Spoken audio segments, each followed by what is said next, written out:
Xorazm jamoasi g'alaba qozongani va uchrashuv boshlandi. Qadrli do'stlar, tarkiblar bilan tanishib olamiz.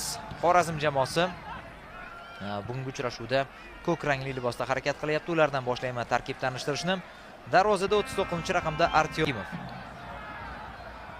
Hujumdagi uchlik desak ham bo'ladi. Endi o'z aslida winger sifatida ham o'ynash mumkin ular. Yarim himoyada 15-raqamda Hojimat Erkinov. Hozir mana hujumni ko'rib olamiz. Xorazm jamoasida imkoniyat. Zarba yo'llandi, biroq ozgina aniqlik yetishmadi. Ham rikoshet yuzaga kelibdi. Bu zarbadan so'ng demak endi mezbonlarda va to'pni himoyachilarga qaytardi. Ana endi mehmonlarning pozitsion hujumiga e'tibor qaratamiz. Paxtakor libosining biroz noqullayligi bor. Hozir mana hujum ko'rib olamiz. Pas, zarba bormi? Bor va Ibrohim Bargiyev hisobni ochishga juda yaqin kelgan edi, biroq uning zarbasini Artyom Patapov qaytardi. Bobur Abduxoliqovga hamma e'tibor ketib qoldi. U zarba bera olmadi. Ortdan kelgan Ibrohim Ibragimov esa qanday ajoyib imkoniyatdan hozir foydalana olmayapti. Ikkita himoyachini o'zi bilan olib ketib qoldi. Bobur Abduxoliqov qarang, zo'r hozir zonada paydo bo'ldi. Zo'r o'sha timing bo'ldi desak ham bo'ladi Ibrohim Ibragimovda, lekin yo'llagan zarbasi unchalik murakkab chiqmadi. Dostonbek Hamdamov maksimal darajada qiyinchilik bilan bo'lsa ham to'pni qoldirgan edi maydonda. Biroq Artyom Patapovning mahorati gol bo'lishiga to'sqinlik qildi. Endi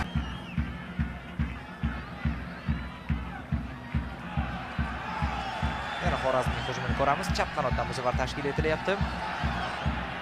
Biroq uzatma bo'lmadi. Zarba esa bor va Nazarov katta qiyinchilik bilan to'pni qaytardi.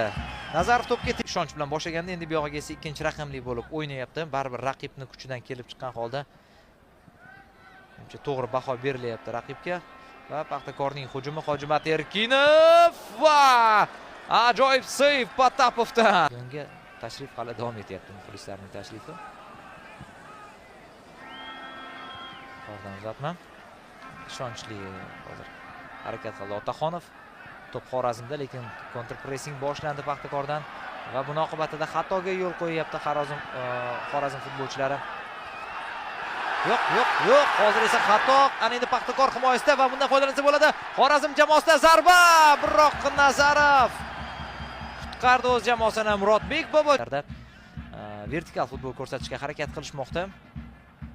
Bu sal gibrid versiya deyishimiz ham mumkin. Ya'ni to'p nazoratiga ham ba'zida e'tibor qaratishyapti, lekin ko'pincha qarshi hujumlarga baribir tayanib harakat qilishmoqda.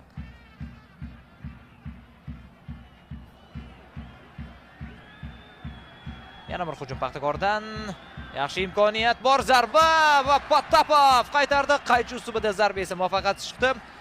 Hojimat Erkinov yaxshi o'ynayapti, lekin vaziyatlardan foydalanishga kelganda biroz omadi kelmayapti. Ofsayd yo'qmikin? Yaxshi imkoniyat Bobojonovda hozir bo'lishi mumkin.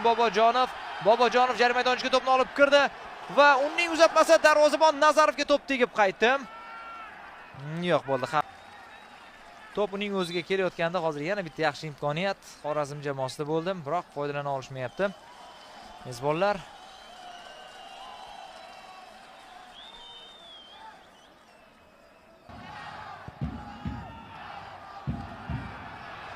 Xo'sh. Yaxshi imkoniyat, zarba, Nazarov qaytardi, yana bir zarba va double save, biroq ofsayd ham bor ekan. Xorazm taymni hozir 1-0 hisobida yakunlashi mumkin edi.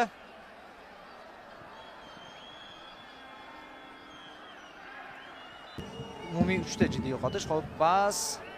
Biroq zarba unchalik ko'ngildagidek bo'lmadi. To'p Xorazmda, qarshi hujum bo'larmikin? Biroq bunga imkon bermayapti.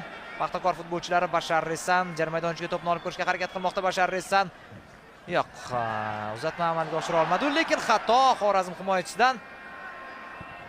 Va pas xavfli, ammo xavf bartaraf etildi. To'p esa Ibrohim Ibragimovda. Hujum davom etyapti. Ajoyib pas. Yaxshi, hozir o'ynaldan endi uzatma, boshni zarba. Ozgina aniqlik yetishmadi. Dostonbek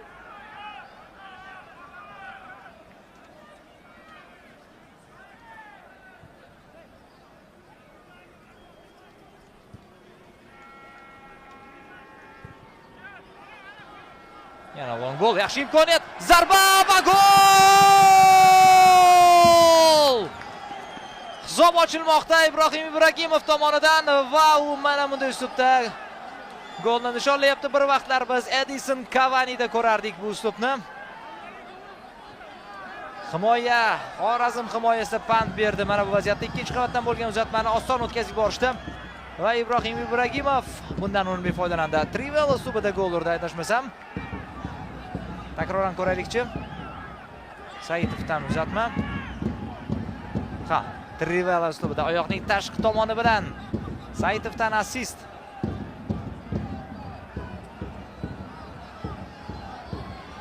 Chiroyli gol, chiroyli assist. Va endi o'yinning oxirgi daqiqalari yonadi. Xorazm Samiyev qanday imkoniyatga ega bo'lganini. Samiyevga nisbatan foul ishlatildi menimcha takror lavha bizga ko'rsatilayotgan paytda. Zaid Tahsin unga ham yordam kerak o'xshamoqda.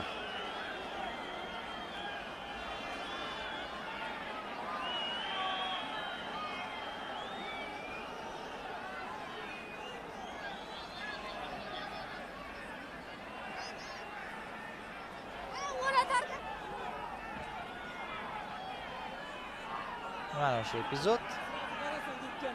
Daqiqalardan oldin biroz nafasini rostlab olyapti futbolchilar. Qizil kartochka. Foul demak qizilga loyiq deb topildi. Takroran yana ko'rsatish yaxshi bo'lardi. To'g'risi vaziyatni yana bir bor ko'rib olishimiz kerak. Zaid Tahsin. Kim bo'lsa?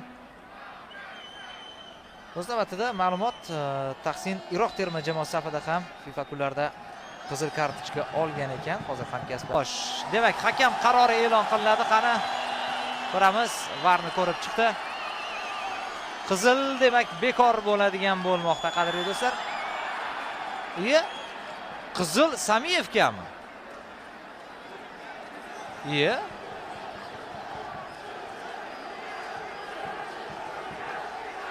Nima bo'ldi hozir? Endi umuman vaziyat yanada qiziqarli bo'lib ketdi. Va hozir hozircha hakam hushtak chalishga shoshilmayapti. Bo'ldi. Endi esa hushtak chalindi va uchrashuv yakunlandi, qadrli do'stlar. 0-1 og'ir uchrashuv bo'ldi Paxtakor uchun. Qimmatli uchachkoni mana shunday tarzda qo'lga kirityapti Kamoliddin Tojiyev shogirdlari.